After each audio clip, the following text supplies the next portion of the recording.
Fala aí, galera do ranking. Na data de ontem chegamos a uma triste marca de praticamente 3.700 mortos em um dia, somente um dia, como se fosse 10 aviões comerciais de gente morta num único dia por Covid no Brasil. Pela primeira vez, o Brasil teve mais mortos do que os 8 países seguintes juntos. Estados Unidos, Itália, Espanha, todos os 8 maiores mortalidades do mundo somados, não deu o que morreu de gente no Brasil. E a raiz disso é um motivo de enorme polêmica. A gente sabe hoje como é que fica, né? O pessoal mais apoiador do Bolsonaro vai jogar a responsabilidade toda no colo dos governadores e prefeitos, etc. O pessoal que é anti-Bolsonaro vai jogar no colo do presidente. E a gente queria aqui trazer, tentando também o mais neutro possível, o mais cabeça fria possível, trazer um pouco como é possível a gente ter chegado num tamanho descalabro, né? Em que o Brasil hoje é fechado para todo mundo. Tem variantes novas de vírus aqui que estão assustando o planeta Terra, porque foram criadas aqui por causa desse descontrole todo. Aonde estaria a responsabilidade por esse enorme caminhão de mortos diários aqui no nosso país? E a verdade é que nenhuma resposta é tão simples assim, direta. Em primeiro lugar, sem dúvida, tem uma grande responsabilidade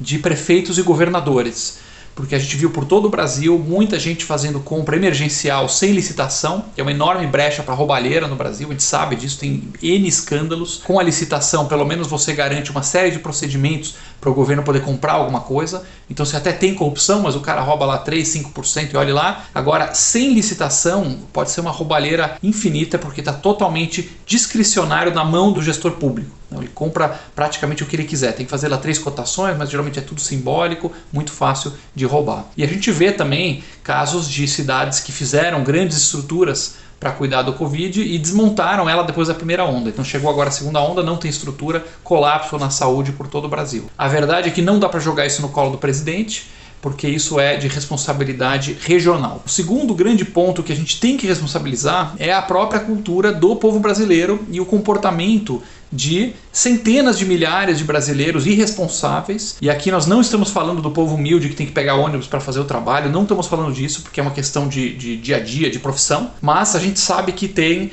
muita gente de todas as classes sociais que simplesmente desencanaram de pandemia e fazem aglomeração, fazem festa clandestina. Aqui em São Paulo, por exemplo, recebemos relatos de pessoas que estiveram em baladas secretas fechadas, que fica lá 1.000, 2.000 pessoas sem máscara, passando Covid um para o outro. Depois todo mundo volta para casa, se espalha, mata a vovó, mata a titia, e agora com as novas variantes que pegam mais jovens, mata todo mundo. Então é uma grande irresponsabilidade e isso remete muito a essa cultura nossa brasileira que a gente tem que acabar com ela, que é a ideia de que nós precisamos do Estado babá que vai cuidar da gente, e aí se o Estado botou uma regra, a gente vai ser espertão e vai burlar essa regra, e depois se der errado a culpa é dos governantes, né? Quando que nós vamos acordar para a responsabilidade individual? Você é contra o lockdown, você acha que tem que trabalhar? Tudo bem, dá para respeitar essa posição.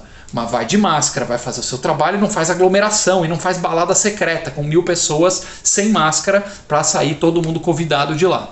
É o mínimo. Terceiro lugar, e certamente a gente vai desagradar muita gente aqui, mas não vamos deixar de colocar nossa opinião, existe uma grande responsabilidade, uma má condução da crise por parte do presidente da República. O nosso presidente Jair Bolsonaro, desde o início, ele optou por uma estratégia de minimizar a crise. Quando chegou o Covid, ele apostou as suas fichas. Não, vamos minimizar, é só uma gripezinha, é mariquinha quem ficar reclamando disso, eu tenho corpo de atleta, e declarações em cima de declarações, minimizando o problema. Tudo bem, lá atrás, em 2020, lá para fevereiro, março, não necessariamente se sabia a gravidade do problema, era um erro isso, e a qualquer momento ele poderia ter vindo no meio do caminho e falado: pessoal, eu minimizei esse problema, eu estava equivocado, peço desculpas, vamos mudar o curso. Isso mostraria simplesmente que ele é um ser humano, que ele é um líder e que ele é um bom governante.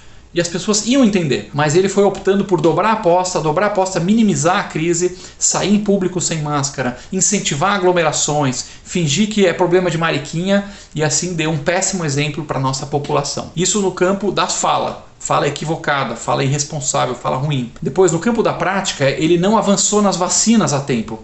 Atrapalhou as negociações com a Pfizer, que poderia ter entregue milhões de vacinas muito antes, mas por capricho, exigência, minúcias do governo federal, isso tudo foi atrasado. Atrapalhou o desenvolvimento da Coronavac, ficou numa briga política ridícula com o governador João Dória, Depois, quando conseguiram suspender temporariamente a Coronavac, saiu comemorando em público, vitória do Jair, vitória do Jair. Brasileiros morrendo aí aos milhares por dia e ele todo feliz que barrou uma vacina do seu rival político. Isso é de enorme irresponsabilidade. Depois tivemos uma estratégia muito ruim de combate à pandemia por parte do governo federal. Já estamos no 4º ministro da Saúde, quer dizer, justamente no momento de mais dificuldade, o presidente fica trocando ministros da saúde. E em relação a Manaus, tivemos um erro gravíssimo de condução. Apareceu lá uma variante perigosíssima, mais contagiosa do coronavírus, que é a P1. E o que deveria ser feito? Isolar completamente a região, mandar as vacinas concentradas para lá, impedir a entrada e saída de pessoas e assim conter o problema dessa variante tão perigosa. E aí fizeram o quê? Exatamente o contrário. Pegaram os pacientes e espalharam pelo Brasil. Ou seja, acelerou a espalhada dessa variante que hoje é responsável por boa parte das mortes. E assim vamos com uma mistura de responsabilidades, governadores e prefeitos fazendo mau uso da verba pública, incompetentes em aumentar o número de leitos, um povo muitas vezes irresponsável, preferindo ir para a balada e colocar em risco a sua família e os seus vizinhos, ao invés de cumprir as orientações de segurança, um povo que prefere depois culpar o governante e jamais olhar para si mesmo, para sua responsabilidade. E um presidente da República que cometeu erros gravíssimos, foi irresponsável na condução dessa pandemia. A gente vai caminhando aí para uma pilha de mortos maior do que os 8 países seguintes. Já estamos em 2º lugar do mundo em número de mortos absolutos. Infelizmente, não é difícil prever que daqui a pouco o Brasil ultrapasse os Estados Unidos e passe a ser o país com o maior número de mortos do planeta. São pais que perdem os filhos, filhos que perdem os pais, irmãos mortos, cônjuges. Não dá para medir o tamanho dessa tragédia. Esperamos que isso possa dar uma chacoalhada na cultura nossa, do nosso povo, nas administrações locais, na presidência da República, para a gente poder minimizar o tamanho desse estrago que já está tão grande. Se você gostou desse vídeo, siga o Ranking dos Políticos nas redes sociais.